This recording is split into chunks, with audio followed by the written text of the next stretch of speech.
Okay, so we're hearing lots of things about the mid-season finale. It just is going to tear us all up. It is. What can you tease? I can tell you that the girls finally tell someone about A, because at this point it's just the four of them that know about everything, and they're at their breaking point. They're tired. They're exhausted. They want this chapter of their life to end. So they, as a group, decide that this is the best thing to do, and they tell someone. And it seems like for a while that everything's going to end. Like life is going to go on. Everything's going to be fine, and it doesn't. Of course, this is Three Little Liars, and there's a huge twist, and things completely backfire, and A finds out and does something pretty horrible to the person that they tell. So things get crazy. Things get dirty too. Literally, mud. Okay. Will Aria and Ezra be exposed? Where we are now, the task that Aria has to complete, that A punishes each of the girls and has them, presents them with a task that they have to complete, and her task deals with Ezra. And in the finale, you think there's someone in their life that is threatening to expose them once again, and so there's the the idea lurking that they can be outed for real this time in front of her parents, and you'll sort of see how that goes. Isn't it about time? That's what I'm saying. 2 seasons, we gotta tell people. Yeah, because I see they're only gaining momentum. I feel like they're going to be together for a while, and it's going to happen sooner or later. So. But her mom came down on her so hard about Spencer and Ezra. So. Yeah, that's that was a funny moment, because she thought that it was a perfect opportunity. Her mom was confronting her as opposed to the opposite, and thinking it's Spencer. But it sort of opened a door in a way that her mom, at least she got a step forward, knowing that Ezra is involved with the student. She just doesn't know that the student is her daughter. The reaction to your character kissing Jason, what did you make of that? I mean, it got really intense. I had to get off Twitter because people were being so mean. No, there was the Ezra fans are really hardcore. They love them two together, and then there was a percentage of people that liked Jason as well, but a lot of people were not very happy about it. But I liked that storyline. I thought it was, because I think Aria saw the good side of Jason that no one else had seen, and she sort of, if it weren't for Aria, she would have been in a bad light, throughout the show. So you sort of got to see a better side of him. Is Jason going to do something with his knowledge of them? Possibly. Jason has,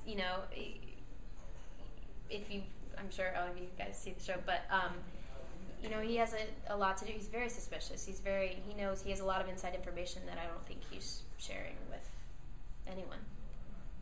What can you tell us about what happens with your character when you guys come back with the episodes, the second half of the season?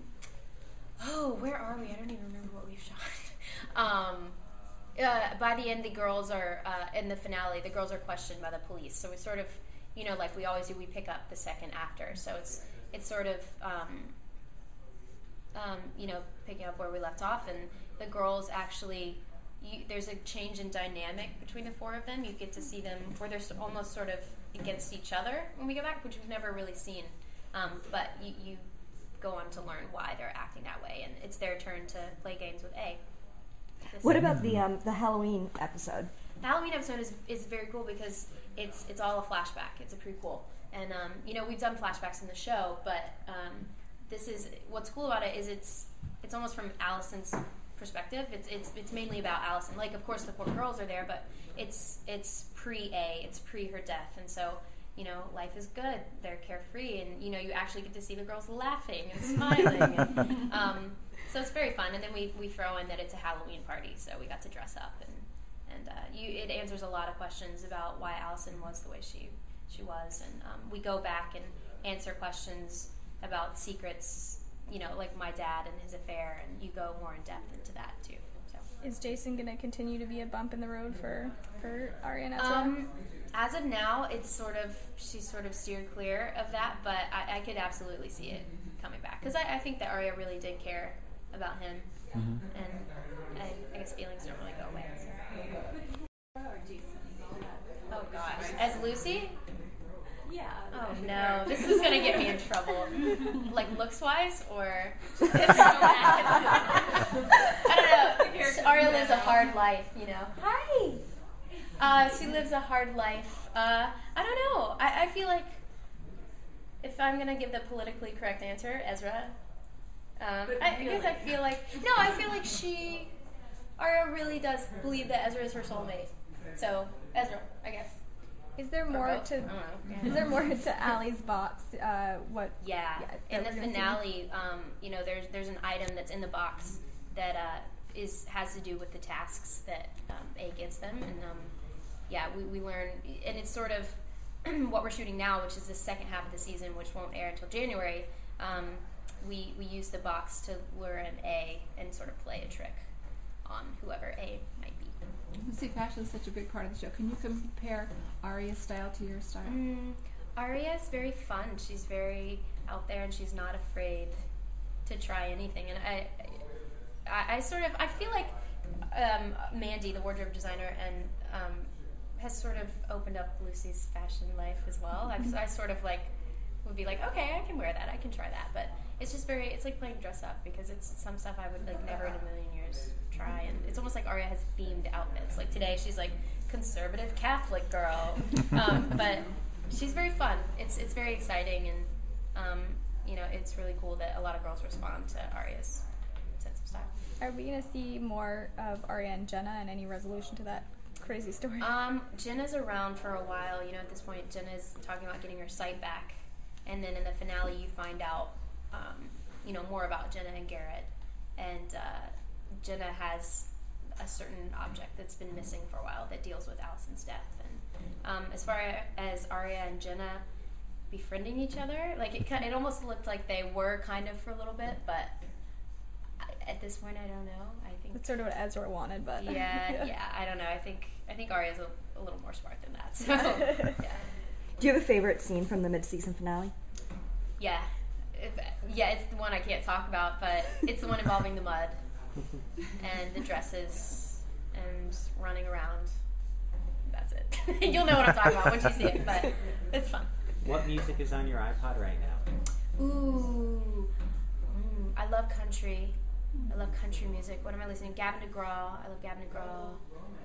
Jason Aldean. There's actually my favorite thing to do. I love the music that they play on the show. And there's this new band that they played on the show. They're called Scars on 45. They're like a British band. I don't know. I'm sort of all over the place. What song have they had on the show? What was it called? Wonder Dummy? I can't remember. If that's close enough, I'll look it up. Yeah, look it up. It's great. It's great. I think you'll enjoy it. Are you doing anything personally with your music right now? Well, I just did, or I have a movie that'll be on ABC Family in January, and DVD in September. It's called A Cinderella Story, Once Upon a Song, and so I play a singer, and I recorded 4 songs for the movie. And but as far as personal, Lucy music, there's some things in the works, kind of, but it's hard to figure out the timing with everything. But I'd love to, hopefully. Do you miss that? Did you initially come out to sing? Mm-hmm. I did. And how do you feel about sort of the road you took? And completely unexpected. I never thought I'd be, sitting here being on a TV show. My plan for my life was I was going to be a singer. I was going to try to get a record deal. And then somewhere along the way, it took a different turn, and I just completely fell in love with acting. And I can't imagine doing anything else now. So it's weird how, setbacks and fallbacks can sort of be blessings in disguise. Because, if I had, say, gotten a record deal, I definitely wouldn't. I don't feel like I'd be where I am now. And I'm very lucky to be where I am. I'm very happy. So. How was it doing the movie and just being something completely different than Aria? The movie is much lighter. It's a comedy. It was fun. I got to play. Who doesn't want to play a Cinderella type character? It was. It's just people get to see me as an actress in a different light, and I feel like that's good because, as an actress, I don't think anyone wants to be put in this box of this is what she does. She can't do anything else, and it was just fun to change it up. It was really I had a good time. Yeah. As a singer, what do you appreciate about the artists you mentioned listening to, like Gavin DeGraw? Well, I love lyrically driven songs. I love lyrics, and the reason I love country is because it tells a story, and I love that. Some people hate it because of that, but that's the reason why I love it. And I'm just really drawn to songs with good lyrics, and I feel like the people I listen to are, really cater